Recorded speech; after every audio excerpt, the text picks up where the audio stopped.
Coucou les amis, j'espère que vous allez bien. Donc aujourd'hui nous sommes le 1er décembre et je vais faire mon premier vlogmas. Alors que je vous raconte la petite histoire, j'avais prévu. J'étais déjà en train de faire ma vidéo quand d'un seul coup ma mère m'a appelé. Du coup c'était trop tard, j'avais déjà mangé mon chocolat de mon calendrier de l'Avent. Donc, comme vous le voyez, l'étiquette est retirée. Et j'ai mangé mon chocolat qui était un chocolat rhum. C'était du rhum. Voilà. Donc malheureusement, vous ne le verrez pas. Et sinon, bah écoutez, rien d'autre. À part que ma lecture du jour sera donc Le Serment d'Arttu Tuominen aux éditions La Martinière. Donc là, on est dans un roman finlandais, vu que l'auteur est finlandais. Il va nous raconter l'histoire de 3 garçons qui vont se promettre de se revoir 27 ans plus tard parce qu'ils ont enterré une capsule et cette capsule ne devra être déterrée que dans 27 ans. Voilà. Et après, donc dans l'histoire, on va se retrouver en 2018. Il va y avoir un cadavre qui va être lardé de coups de couteau et un suspect qui va errer dans la forêt qui a tué la personne. Et en fait, il va y avoir un inspecteur chargé de l'enquête.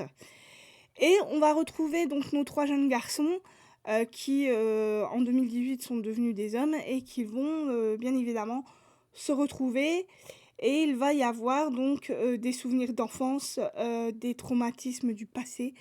Ils vont se souvenir de courses à vélo, des vengeances à la sortie de l'école, plein de petites choses comme ça, et du pacte de sang qu'ils auront scellé il y a de cela 27 ans. Voilà. Donc comme vous le voyez, je ne suis qu'au début de mon livre. Je verrai ce que ça donne. Donc pour l'instant, tout va bien. J'aime bien. Donc on verra ce que ça va donner par la suite. Donc tous les jours, je vous ferai cette petite vidéo et je vous dirai où j'en suis au niveau de mes lectures. Donc là pour l'instant j'en suis là. Demain, je vous referai voir le même livre et je vous dirai où j'en suis exactement. Je ne pense pas que je lirai beaucoup aujourd'hui vu que j'ai pas mal de choses à faire. Cet après-midi je vais au cinéma, ce matin j'étais chez le garagiste pour faire la vidange de ma voiture. Voilà. Et sinon, donc, hier, j'ai fini. Donc, normalement, j'aurais dû vous le présenter aujourd'hui, mais comme je l'ai fini hier, je vous ai présenté mon autre livre. Donc là, hier, j'ai fini de lire Ariane de Jennifer Saint aux éditions Sabran, qui a été une très bonne lecture pour moi, que j'ai vraiment beaucoup aimé. Je vous en dirai plus donc quand j'aurai fini donc ma palle des 4 livres. Là, je vous ferai un bilan. Donc, comme je vous l'ai dit, vous aurez une vidéo tous les jours. Ça sera des vlogmas. Je vous ferai voir, donc normalement, là, j'aurais dû vous le faire voir, mais bon. Vu que j'ai dû arrêter ma vidéo in extremis, je n'ai pas pu vous le faire voir, mais normalement, vous auriez dû me voir en train de manger le chocolat. Voilà, mais ça ne s'est pas fait. Et donc, dans certaines vidéos, donc, il y aura des choses. Je vous ferai des boucoles. Je vous ferai une mini FAQ. Voilà. Et puis j'essaierai de vous faire d'autres choses. Je vais essayer de trouver des idées. Donc là aujourd'hui ça sera un book haul. Il y en aura 4 en tout, dont celui-là que je vais vous faire là maintenant. Et puis voilà. Donc on va commencer. Donc pour ce book haul, donc, je vais vous présenter le livre d'Elisabeth George, Une chose à cacher aux éditions Pocket, qui va nous parler de Théo Bontempi, qui est membre d'une brigade luttant contre les violences faites aux femmes. Voilà. Qui va être retrouvée chez elle assassinée. Donc on va se poser la question de qui, bien évidemment, l'a assassinée.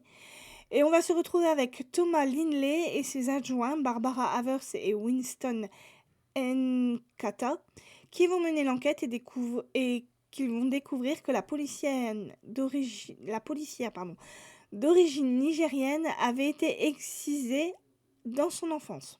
Voilà. Un traumatisme qui est apparemment à l'origine de sa vocation. Voilà.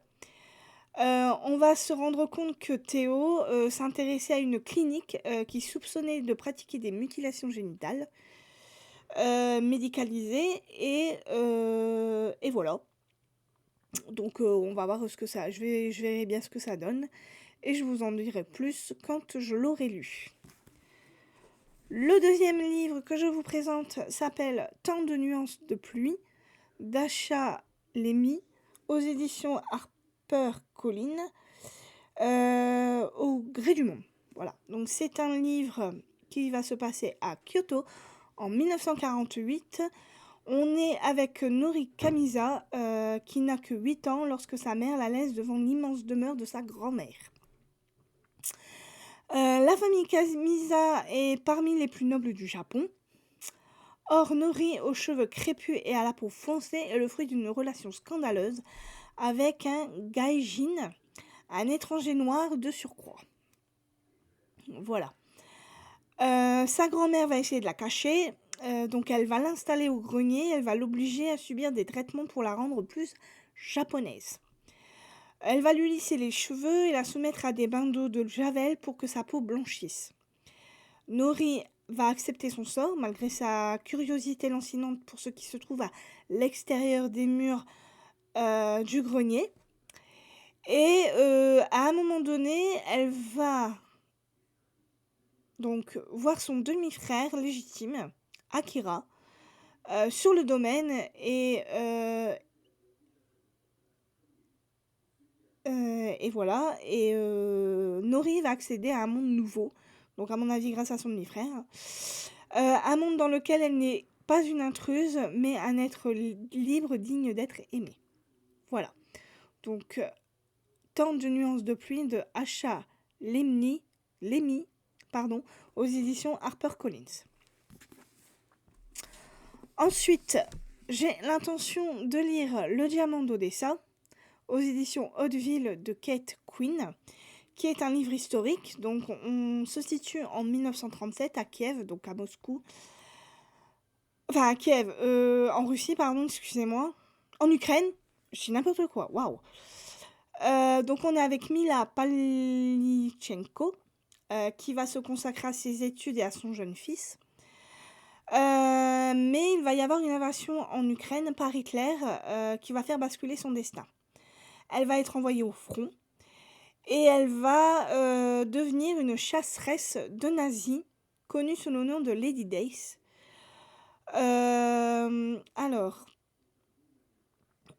Et donc on nous dit, quand ces 300 victimes font d'elle une héroïne nationale, elle est envoyée en tournée aux États-Unis, blessée et endeuillée. Elle s'y sent isolée jusqu'à ce que sa rencontre avec Eleanor Roosevelt et un ami surgi du passé lui offre une possibilité de bonheur. Mais cette virée américaine pourrait s'avérer plus dangereuse que le front lui-même et Lady Dietz devra éviter les balles ennemies pour changer le cours de la guerre. Voilà, donc Le Diamant d'Odessa de Kate Quinn aux éditions Hauteville. Et ensuite, donc, j'ai l'intention de lire donc, une fantasy, donc Nevernight de J. Christophe, le tome 1, N'oublie jamais aux éditions de Saxus. Donc ce livre est juste sublime, regardez bien, ne jamais reculer. Et alors, voilà une petite carte. Et voilà comment est le livre. Le livre est juste sublime. Voilà.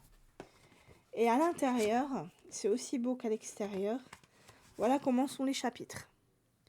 Ils sont juste sublimes. Donc dans cette histoire, on est avec une fille qui est une fille de traître dont la rébellion a échoué. Mia Corver parvient de justesse à échapper à l'anéantissement des siens. Libre à elle-même et sans amis, elle erre dans une ville qu'on dit construite sur les ossements d'un dieu mort.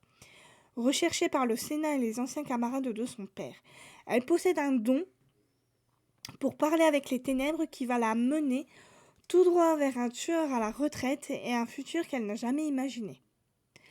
À 16 ans, elle va devenir l'une des apprenties du groupe assassin, le plus dangereux de toute la République, l'Église Rouge.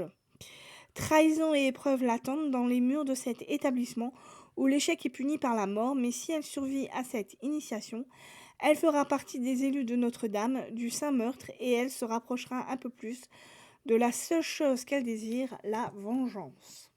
Voilà. Donc ce livre est juste sublime. Hop. Voilà. Donc voilà pour ce petit book-haul. Donc comme je vous l'ai dit, il y en aura 3 autres qui vont arriver. Donc pas tout de suite, hein, mais je les répartirai pour les 2 semaines. Donc voilà. Donc voilà pour ma lecture du jour, hein, c'est toujours le même. Donc le sermon de Arttu Tuominen. Voilà pour mon premier vlogmas qui ne s'est pas vraiment déroulé comme je l'aurais espéré. Mais bon, je trouve que c'est déjà pas trop mal. Demain, je pense que ça ira 10 fois mieux.